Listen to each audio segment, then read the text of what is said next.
Go live, auto. Well, we'll see whether anything happens over there. Hello, hello. Yes. Am I coming up? Yes. Sounds good. No, I wish I had something on the other channel. I don't really have anything about William James. iTV quote.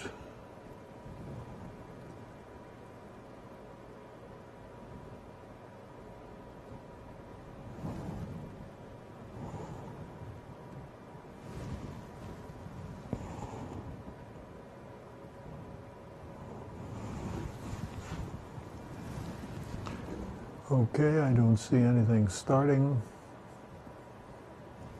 on our backhaul wall. Let's go to camera 5 and bring him around. Where is 5? Here he is. Let's take him to preset 1. Let's go back to 3.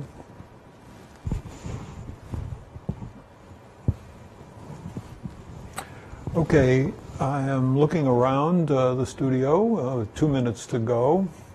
Today we are using the Teradek Cube as our encoder and sending the stream through their core services and from there to YouTube and to Facebook.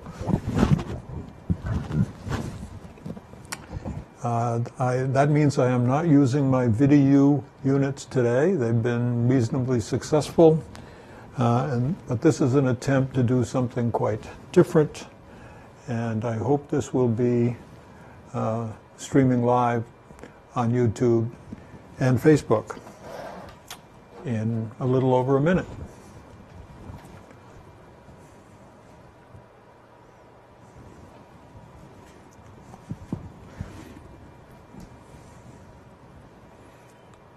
I have a little something new to try today that might be tricky. Of course, we're still in our early practice sessions. I'm going to try to switch to a screen that uses a downstream key number 2, and it will switch cameras and also switch the key overlay now, which we're seeing in yellow color. I'll just practice it right now. All right, at this point I'll be looking at a different camera, and the countdown is still over me, which is nice. I hope that key will disappear and my music should start, and I will then scroll my prompter screen, and let's see if that's working. Yes, my prompter screen is going up, as you can see in the background. So most of these things are working. Very exciting. I'm all by myself in the studio, attempting to switch between 7 cameras and 3 media sources. So with a little luck, we will begin. I hope I've got camera 3 on number 1. Yes.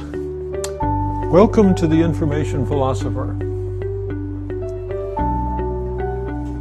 I'm Bob Doyle, webcasting from my iTV studio in Cambridge, Massachusetts. And let's see, we don't seem to have an overlay here, but we can go on with my introduction. I'm hoping to reach philosophers and scientists around the world, and I see our program output looks good, to help solve several great problems in philosophy, in physics, in biology, and in psychology. The key to finding solutions is to understand the physical, even the metaphysical nature of information. Information is a physical thing, but it is not made of material. We live in an information age, but few philosophers today understand that information is neither matter nor energy. Information needs matter to be embodied, for example, in our brains. needs energy to be communicated, like this lecture coming to you over the internet. And my mouse is now saying I can't move this. Matter and energy are conserved quantities. The total amount of matter and energy today is the same amount as there was at the origin of the universe.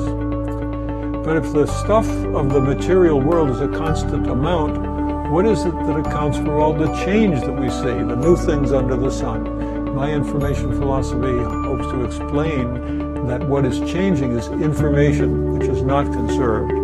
Information has been increasing since the beginning of time, despite the second law of thermodynamics and entropy, which has always been increasing along with information. Wasn't getting that little. The changes are in the arrangement of the matter into what we can call information structures, like the galaxies, the stars, and the planets. Living things, you and I, are dynamic, growing information structures, where the planets, the stars, etc., are passive structures. I think I'll try to convince you that information is the modern spirit, the mind and the body. It is the soul. And when we die, it's the information that perishes. Only our matter remains. Okay, thanks for coming, staying with us for the next hour. We want to talk, today is a Wednesday, and I'm hoping to talk to you about one of the many philosophers and scientists that I have analyzed, criticized, read for many years in some cases, and presented their best arguments on my web pages at The Information Philosopher. Let me turn off a couple of keys and see if I can go to the web page for William James. Come back just for a moment to there we go. I've got to cut those white letters off the screen in the future. But here you see on the screen on my whiteboard behind me, I have the page for William James. I can look up the William James page on my website, which I would like to do with you. So let me go to, let's see, the bio page. There's my Information Philosopher. In order to locate our philosopher for today, I want to navigate you through my website a little bit.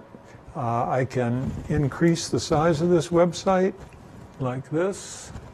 I guess I can even do it better by going to this page. And what you see here, I'm on my William James page already. I meant to be on my Information Philosopher page. So let's go back to this one. And you see the website is made up on the left-hand side of a large number of philosophers. I've been working on this study of these thinkers for well over 60 years, and I've been editing this website, Information Philosopher, for the last 20 or so years. So there are many scientists on this page, many philosophers. On every single page we have this drop-down for everyone. And what I'd like to do is find William James and take you there. So we'll go down into the JK area. Here's William James, and I can switch to his page. Now what I'd like to do is look at another version of his page. It's interesting that it's somewhat smaller in this view. Let's see if I can make it go full screen. Ah, it's a little better. Let me actually show you the tools I'm using in my iTV studio to move around these different pages. I've only been doing this for 3 or 4 practice sessions, and I'm not really that great at choosing between them. But to show you what I have here in the iTV studio, let me start by showing you what's called my overhead camera. And that is camera 6, and I want to start with the standard view of it. So here I am looking from above, hello up there. And you see here I have 2 screens, one right here on the left, which is a Microsoft Surface Pro, and it has the web page on William James on it at the moment. In the middle, I have a switcher, which is changing the different inputs on my Blackmagic Design production studio called 1ME. Let me see if I can bring up a view of, no, I can't do that easily. Very interesting here. The multi-view, I think I can bring up multi-view on the screen behind me, so let's come back to this view. There's the multi-view. Basically, what this switcher allows me to do is look at what is on the program bus, which is what you're seeing, and it's kind of an infinite loop. And what's on the preview, if I was to press a dissolve key, I would dissolve from that view to this view and back again. That's normal for most switchers, but in my case, my room is set up with 1, 2, 3, 4, 5, 6, 7 cameras, and then a media input setting, which at the moment is looking at my William James page. So coming back to our overhead view for just a moment, you'll see that to my right is a little table, a drawer under the table that comes out and lets me switch another set of inputs which controls what's on the back wall behind me. Let me go back to my view of this, and you'll see that what's on my screen behind me on the whiteboard can be the multi-view, or it can be my right hand, let's see, try this, my right hand screen, which at the moment has my program schedule. Let me enlarge that to fill the screen.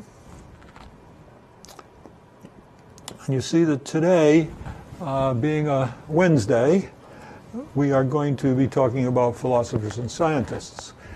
I have a regular schedule in mind going forward. It might change because there are a very large number of topics I'd like to talk to you about. But in principle, in general, what I'll do is on Mondays, I'll talk to you about material from my book, Great Problems in Philosophy and Physics. And on Tuesday, I'll talk to you about my book on free will, which was my first book back in 2011. Then on Wednesday, like today, we'll take a look at the different philosophers and scientists. Let me go back and remind you what that looks like. Here we have my William James page. We'll come back to him in a moment. But I'm working now, let me show you what I'm doing by looking overhead. I'm working on this Surface Pro, which has the amazing ability to resize in a very fluid way the whole screen, so that I can quite easily, let's go back to look at that particular screen and see that what I can do is enlarge it and shrink it and show you my collection of philosophers.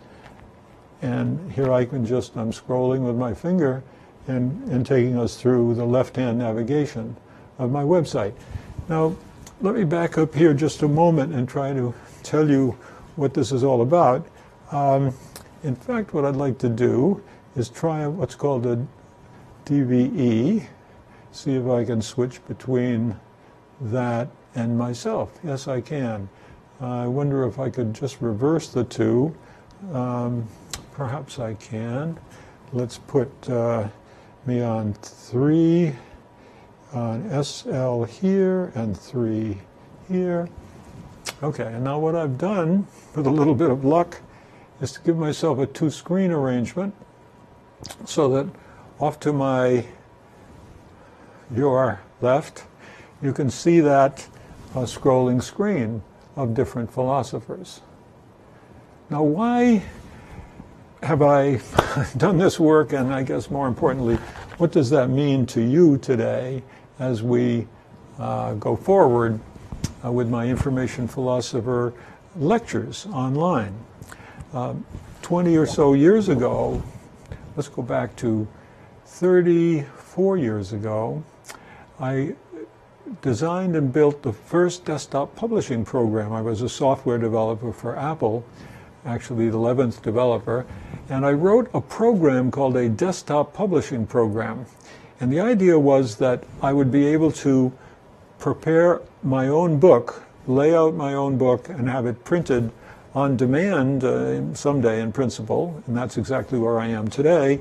A book like Free Will, I wrote in 2009-2010 period, came out in 2011 when I was 75 years old. And this is, of course, a print book, but I have made this book available to you online for free on my website. Let me see how easily I might be able to find those books here. As we're a little distracted, let me just take it out of this double view and come over here to my input number 8. And this is the page on my website which describes the Free Will book, the Metaphysics book, the Great Problems book, which we mentioned, and my book on metaphysics. Let me now do something else with metaphysics. Let me just go to a very close-up shot of my metaphysics book and show you how I can give you a quick look at it. Like the others, it has a sort of standard format of great big title. In the case of Free Will, it was a very scandalous subject to me, I argued back in 2011, because I thought it really not helpful for professors, academics, teaching free will as something we do not have, that we are instead governed by the laws of nature, and those laws are deterministic, and scientists from biologists to neuroscientists to psychologists all thought perhaps we are that free will is fundamentally an illusion. And I thought it was a serious mistake to be teaching free will to be an illusion. Okay, so back to Great Problems, and briefly you see my book on metaphysics. And let me see if I can get back to, here we go, and then I'll do an auto dissolve. Oh, that's kind of nice. I'm not sure I want to do this all the time, but you see that my metaphysics book is something that we will teach on Thursdays. And then on Friday, I can cut back to this one.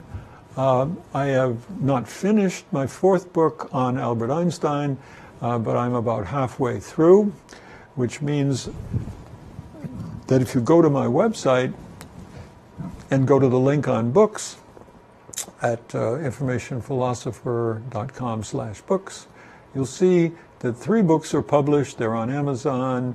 They're also available to you as free downloads, PDFs here. It says download a PDF. I will be able to encourage you, if you are a student and don't want to buy a print book, you can have a PDF copy on your tablet or in your browser of your computer.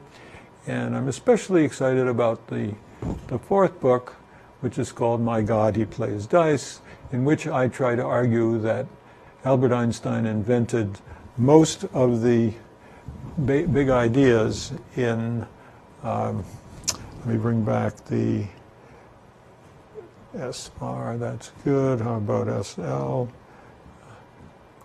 Yeah, Albert Einstein basically invented or discovered the most important concepts in quantum mechanics from 1905, his first important paper, and for the next 20 years he was ahead of all the other thinkers who are normally associated with the creation of quantum mechanics, like Werner Heisenberg and Niels Bohr and so forth. And I see now I've got my program schedule, which, see whether I can put that one up on the screen behind me. Oh, that's rather nice. So Mondays going forward in the future at 3 o'clock in the afternoon here in Eastern Standard Time now, and from Cambridge, Massachusetts, I'll be talking from my book on great problems of philosophy, this one. And then on Tuesdays, I'll be talking with material that I'm going to be taking from my book on free will, which is this one. And then on Wednesdays, let's see, I need this one to look at for a moment. We'll be discussing philosophers. So I've given you a little bit of an insight into the way I'm working in this room, which is my iTV studio.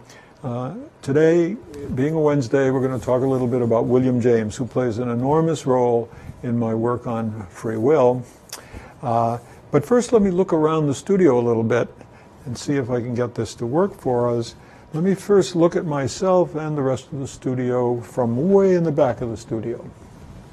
So, you see me there in a tiny little thing. You see a lot of screens. My idea was to have as many screens as cameras. So for each camera, there's a screen right next to it that lets me see two things. It lets me see which camera I'm on and where I need to look to maintain eye contact. Let me, for example, switch to camera 4. And you see here, if I was staying eyes to camera 3, I'd not be looking at you. So in order to look at you, I have to come over to camera 4. Similarly, let me go to camera 2, and I realize, oh, my camera is now over here.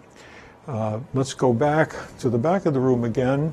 And I have a long view, which shows the lighting system I designed and installed to make the room have a special look, a combination of screens and colored walls.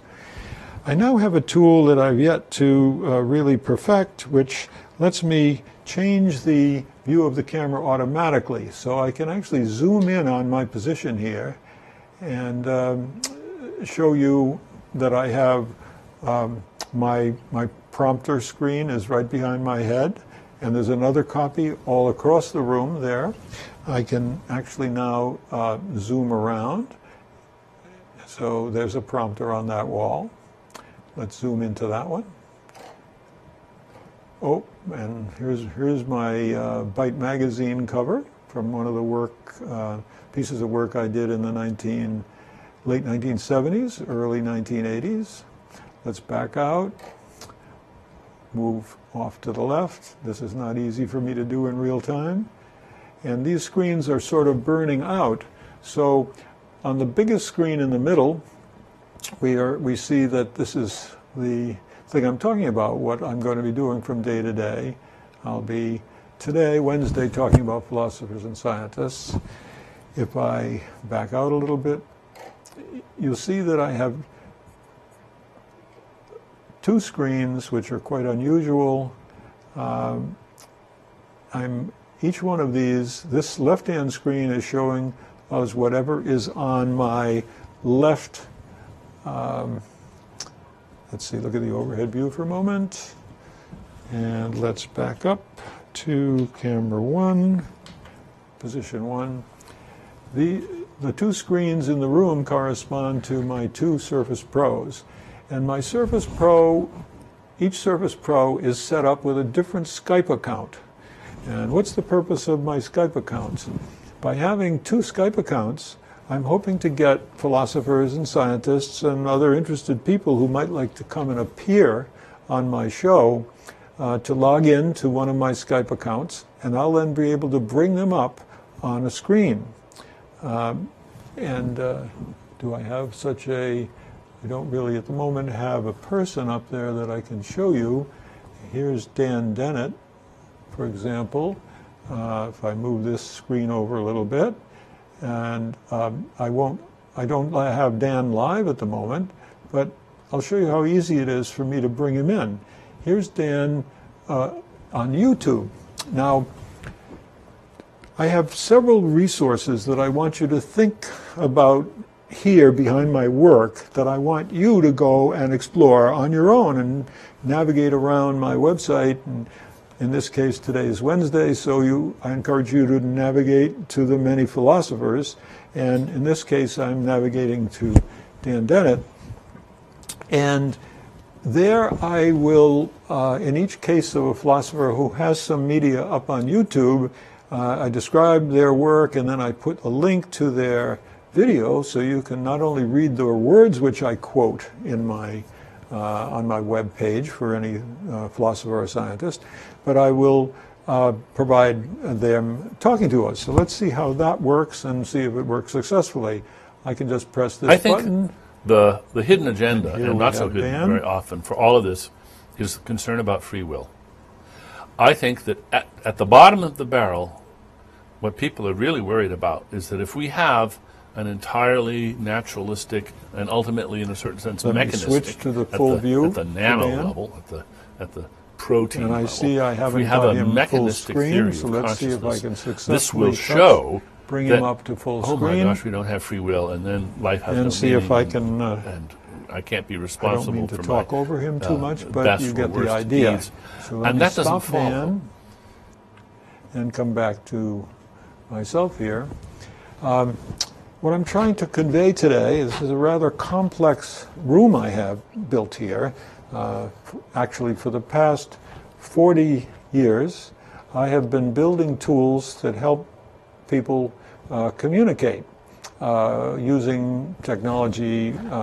Initially, I built synchronous sound Super 8 movie cameras, and students at Harvard made films instead of writing papers in some classes.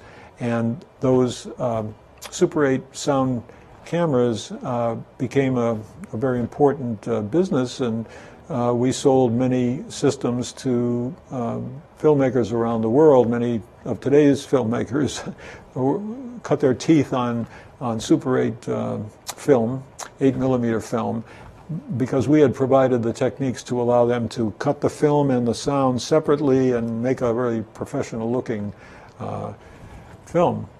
And then I turned my attention to desktop publishing and building a tool that allowed me and others to produce their own books without going through a publisher and editors and so forth. It's kind of self-publishing, we call it today. But it wasn't just a Word file. I built a tool that allowed me to build in images of all kinds and some sophisticated tools, which are now used in the more popular programs like Adobe InDesign, which is the one I use to produce my books. But today, what I have done is to build a website tool that allows me to manage hundreds, actually thousands of pages, several hundred on the philosophers we're talking about today.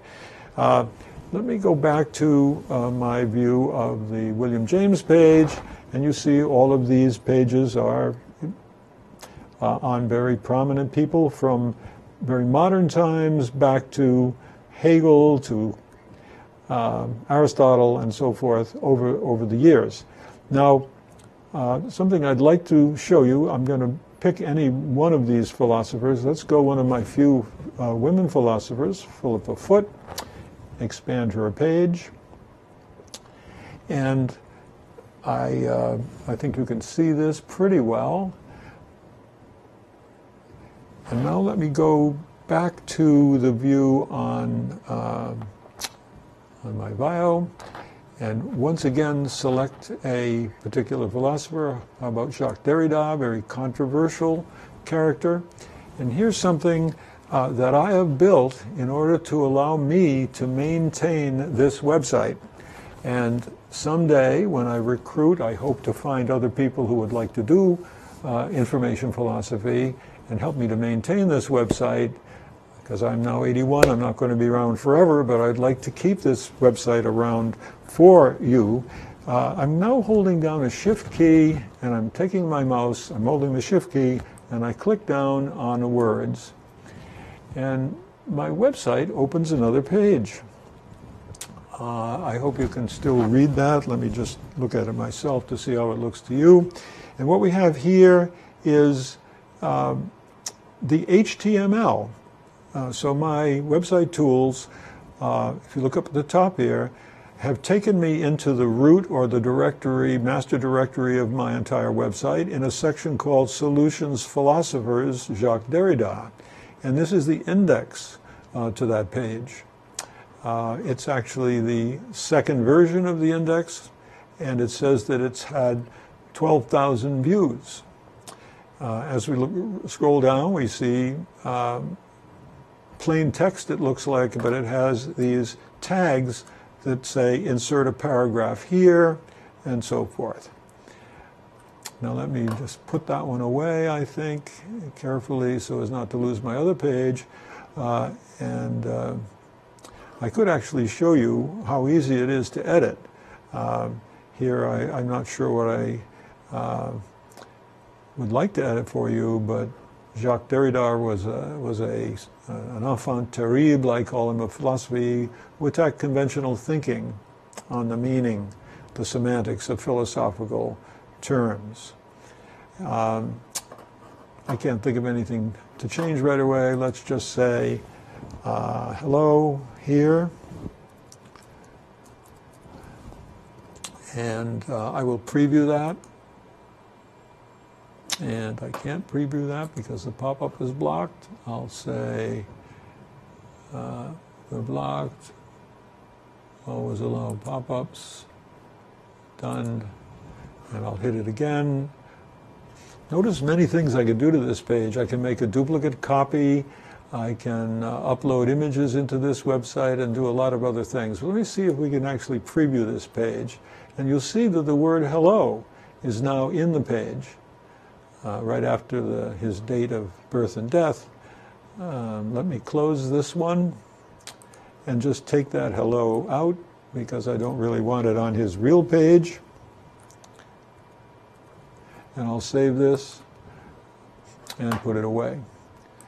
So I'm describing to you the tools that lie out behind my website. Whoops, we've now got an infinite loop of video feedback on that screen for a moment there when I put the program itself, including myself. I'll do that again just to show you what happens. Notice the quite time delay that as each successive amount of information comes forward. Here we are back to Philippa Foot's page, right?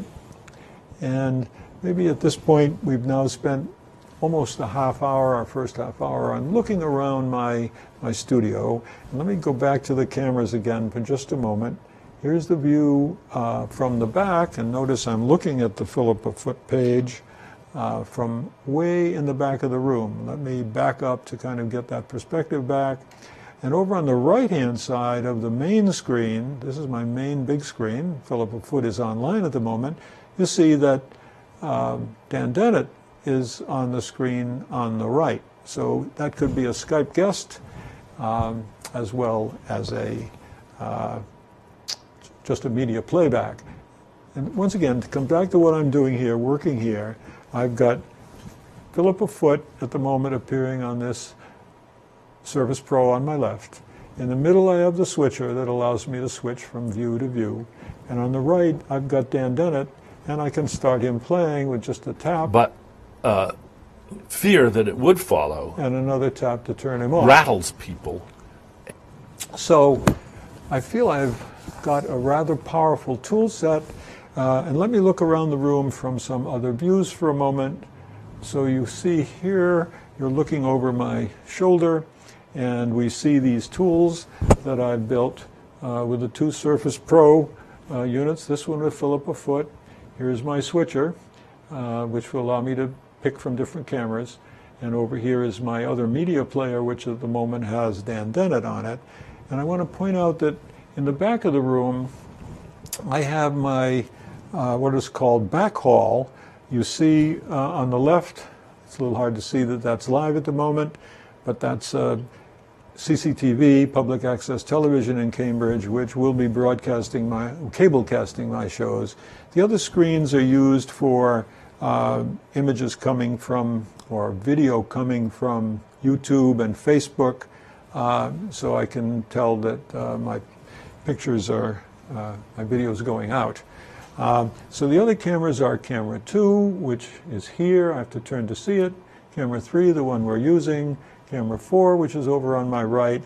And finally, I have a camera 5, which looks down on me from my right and has a good view of the main 65-inch screen, my Skype screens on the left and the right of the wall up to the front.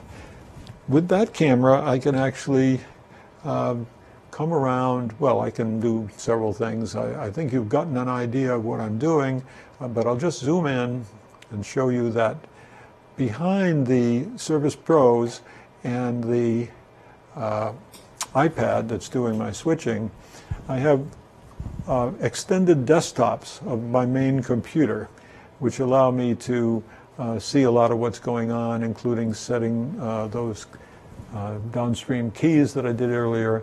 And here I have a permanent view of what's called my multi-view, so that I can see exactly what all the cameras are doing and decide which one to switch to.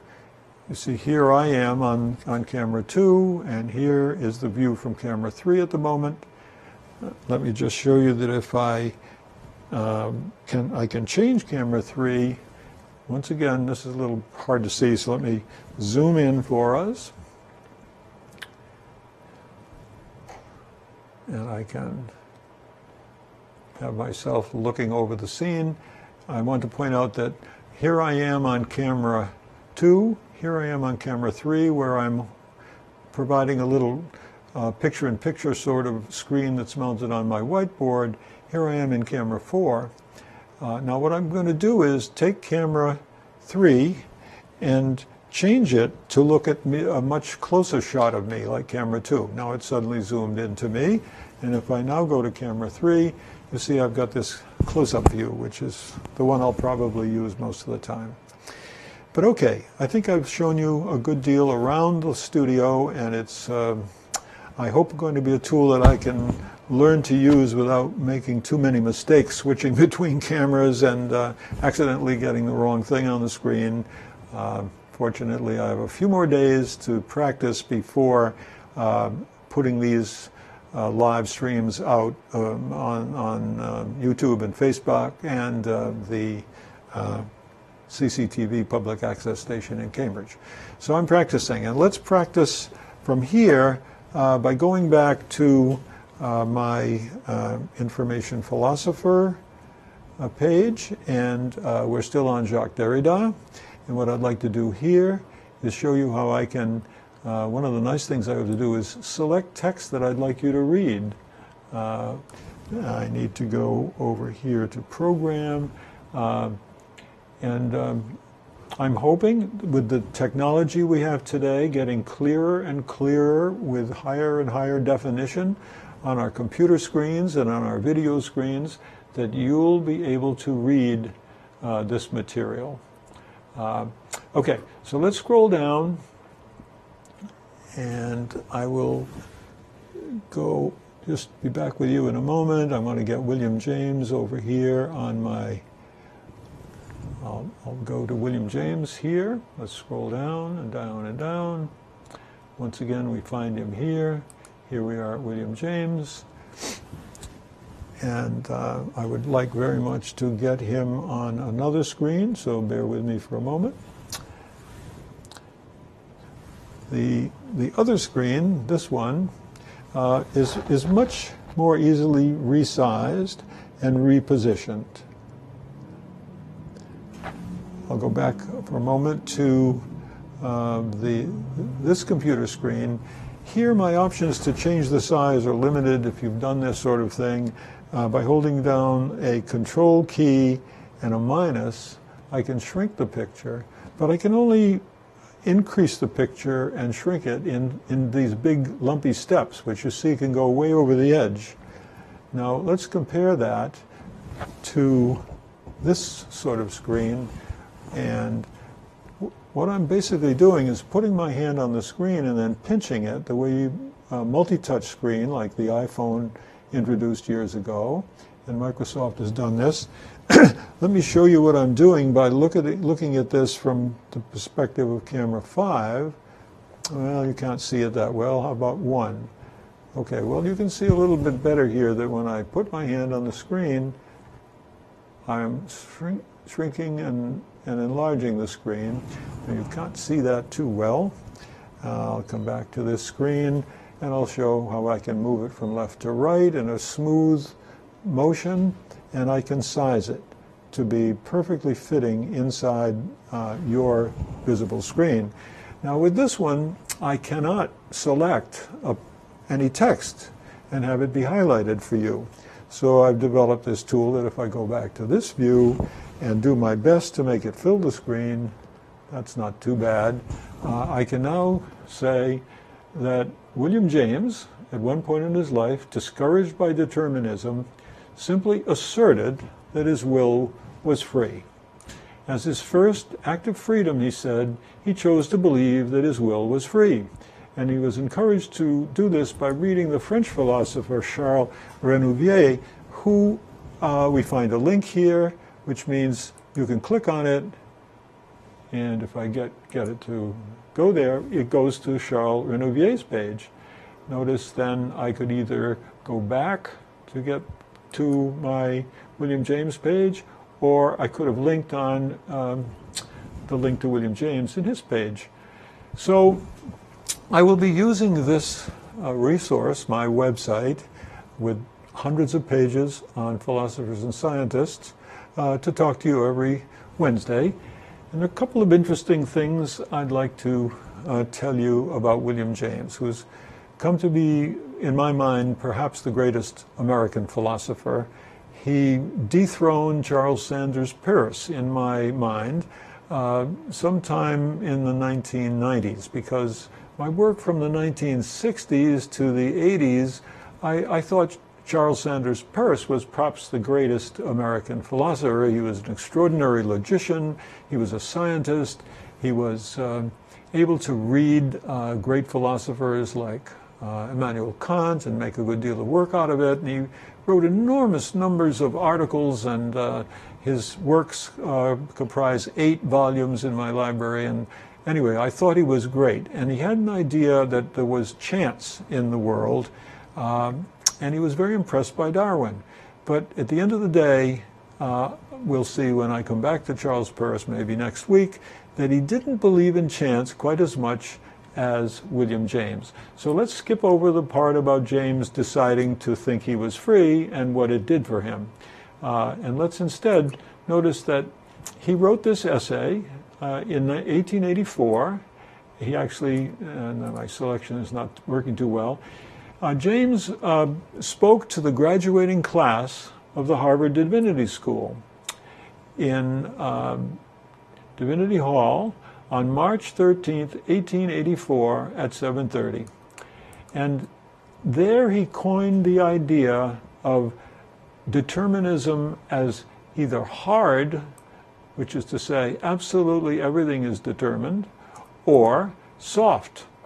And by soft, he did not mean that we had overcome the idea that everything in the universe is determined and we are just the things happening to us are happening to us. We are not making them happen. But by soft determinism, he was referring to the people who wanted to describe us as having free will, even if everything is determined. Today we call that making free will compatible with determinism, which James called a wretched subterfuge, and he thought it was foolish, and that determinism couldn't possibly be consistent with free will. And he proceeded to explain how he thought about that. Let's listen to him here for a few lines. Old-fashioned determinism was what we may call hard determinism. It did not shrink from such words as fatality, bondage of the will, necessitation, and the like. Nowadays, we have a soft determinism, which abhors such harsh words, and repudiating fatality, necessity, and even predetermination, says that its real name is freedom. For freedom is only necessity understood, and bondage to the highest, laws say, is identical with true freedom.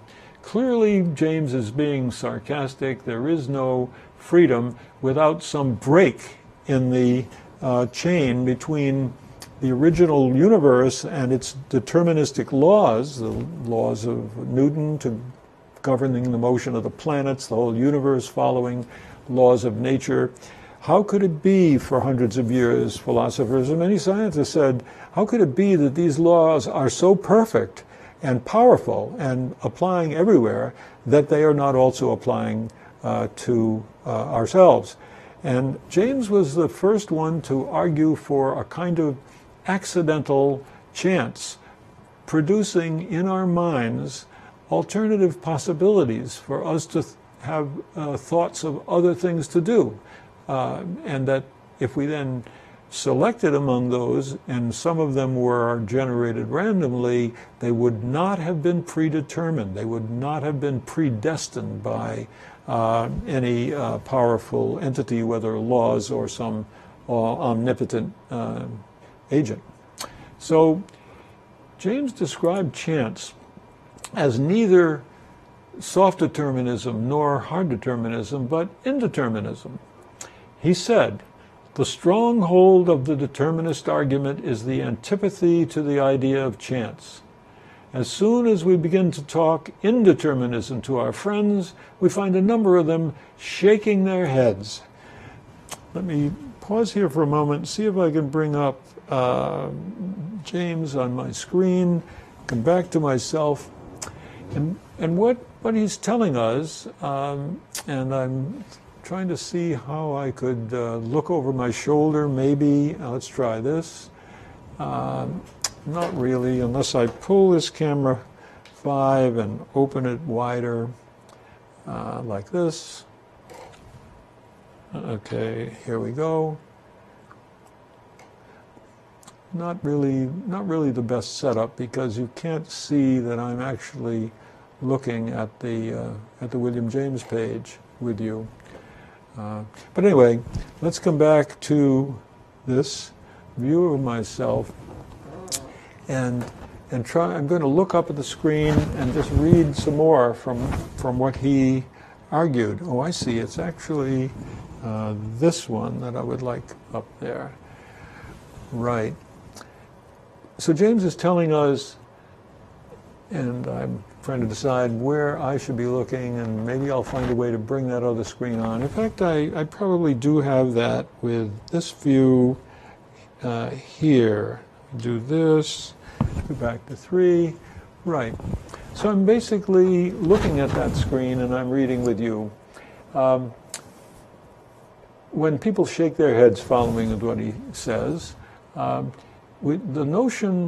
his notion of alternative possibilities, they say, this admission that any one of several things may come to pass is, after all, only a roundabout name for chance. And chance is something, the notion of which no sane friend, he says, no sane mind can for an instant tolerate in the world.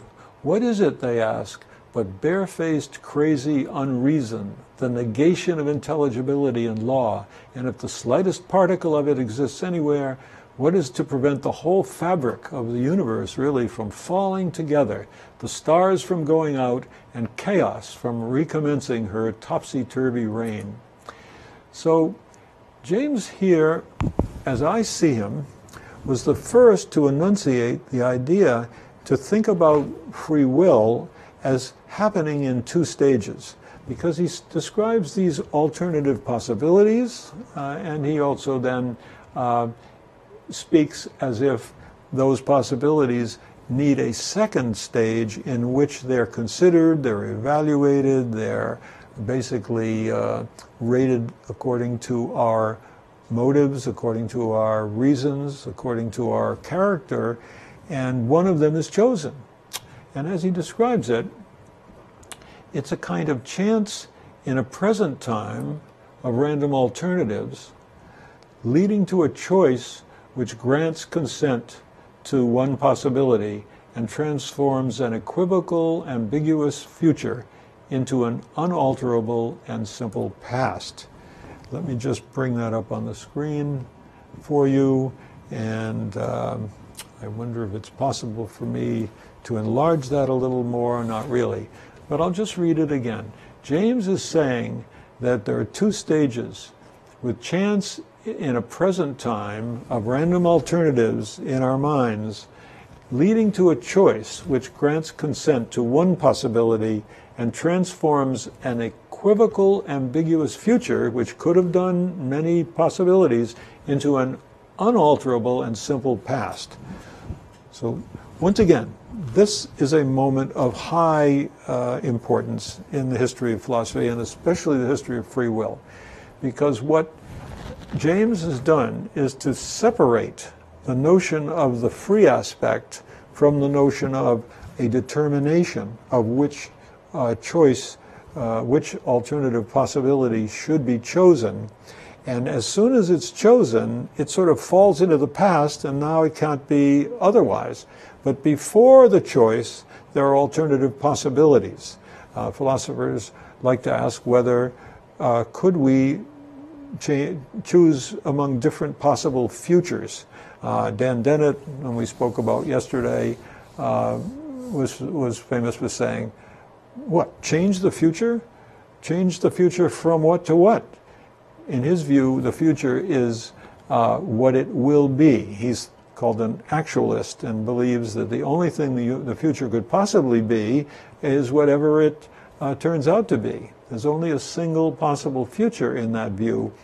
We're simply ignorant of what the future brings, and that some people find that an acceptable way of thinking about a degree of freedom on their part. But James thought otherwise, and I think otherwise. And what James has found here then is what I call a temporal sequence. It's not just one event at a moment making a free choice. It needs the earlier stage in which alternative possibilities are generated in a mind that James described as a kind of blooming, buzzing confusion, that ideas just pop into our heads and they go away and they come again, and then we act on one of them. He then gives us a powerful way of thinking about what that means by describing to the divinity school students that when he leaves the lecture hall and goes home, he has two possible paths he might take to go home. He has the possibility, let's once again try to enlarge it a little bit more, if I can do this without losing it. He asks them in the lecture, what is meant by saying that my choice of which way to walk home after the lecture is ambiguous? Let me pop it onto the screen in the larger view. What is meant by saying that my choice is ambiguous and the matter of chance? It means that both Divinity Avenue and Oxford Street are called, but only one, and that one, either one, shall be chosen. It's really quite dramatic. And the way he deals with this, we have about 10 minutes left in our lecture, so we'll try to look a little bit more at this. He basically is going to say, whichever way I go, if you had considered it as the one I do, you would argue that it was completely determined. And let's try to stay with James and imagine that we had the power to stop the whole world, rewind it back a few minutes, and look at the alternative, okay? So he says, imagine that I first walk through Divinity Avenue, and then imagine that the powers governing the universe annihilate 10 minutes of time with all that it contained and set me back at the door of this hall, just as I was before the choice was made. Imagine that then, everything else being the same, I now make a different choice and traverse Oxford Street. You, as passive spectators, look on and see two alternative universes. This is amazingly precocious. Today we live in the world in which physicists are telling us there are many, many parallel universes as a consequence of quantum mechanics. I hope to explain that that's pretty much nonsensical, but parallel universes are a very popular topic at the moment. My friend Max Tegmark from MIT is a proponent of what he calls 4 possible multiverses, in which there are, in different cases, more and more and more possibilities. And there are some people who propose that we should jump between these parallel universes and change the future of our lives. But let's come back here and continue. You as passive spectators, let me move down, look on and see the two alternative universes. One of them with me walking through Divinity Avenue in that one, the other with the same me walking through Oxford Street. Now, if you are determinists, you believe one of these universes to have been from eternity impossible. You believe it to have been impossible because of the intrinsic irrationality or accidentality somewhere involved in it. But looking outwardly at these universes, can you say which is the impossible and accidental one and which is the rational and necessary one? I doubt if the most ironclad determinist among you could have the slightest glimmer of light on this point.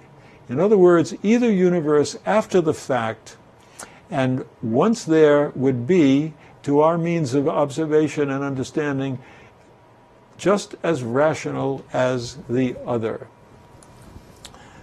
So this is a most extraordinary moment, as I say. James is telling the Divinity School students that they undoubtedly believe that chance is not only irrational, accidental, but for many in theology students, it seems almost insulting and attacking the notion of an omniscient God to claim that anything that happened could be purely by chance. In the 17th, 18th, 19th century, the idea of chance was described as atheistical because it denied God's omniscience. And so I'm very sure that James might have upset a lot of minds among his young divinity school students, but having himself decided that he had a freedom, it's now 1884 when he's speaking, in late 70s, he had decided to believe that he had a power of freedom over himself, which itself is a claim for powers of humans that many people didn't think we had at that day. So it was a really radical notion, and I believe I can show that James basically got the idea by discussions with his friend Charles Peirce in their metaphysical club in Cambridge, Massachusetts, from the 1850s, 60s, 70s. They thought about a lot of these problems, and the main thing that had happened in the late 50s was Charles Darwin had invented, claimed that the species evolved in biology by a method of random variations and a natural selection among those variations. And I think you can perhaps see already where I'm going here, and whoops, I accidentally clicked on Charles Peirce. We might go back to him next time. All right, let's see, we should be here. I am arguing that James very likely had the model of Darwinian evolution in mind. Unlike his colleague Charles Sanders Peirce, from whom he learned much about chance, James accepted Darwin's explanation, let me give you an enlarged view, of human evolution. Although Peirce is well known for his enthusiastic acceptance of chance, he called it tychism, he didn't care for Darwin's idea that it was chance that was driving the variations. So let's look closely and see that James very clearly was quite willing to accept evolution and even see the connection between random variation followed by a determining natural selection process, which the way it worked, it picked that variation or mutation today in a species that had a more highly more probable account of reproductive success. The whole notion is that not that evolution kills off the weak, but that new species arrive which have a comparative advantage relative to others, and they reproduce better, and basically their descendants have more success in the world. Let's come back and take a look at then what James is saying. He says, a remarkable parallel, which I think has never been noticed, obtains between the facts of social evolution on the one hand and of zoological evolution as expounded by Mr. Darwin on the other. Darwin's achievement was to define the true problem with which we have to deal when we study the effects of the visible environment on the animal. The problem is simply this: is the environment more likely to preserve or destroy him on account of this or that peculiarity with which he may be born? So, to conclude, I appreciate your spending some time here with me today. Hope you'll be back tomorrow when we will talk about metaphysics, and some of these deep questions about randomness are metaphysical questions, and my information philosophy is in one sense deeply metaphysical, because information is not the ordinary sort of material we find in the world. So with that, I'll say, hope to see you again tomorrow, and next week we'll actually take the Information Philosopher programming live Monday through Friday on YouTube and Facebook.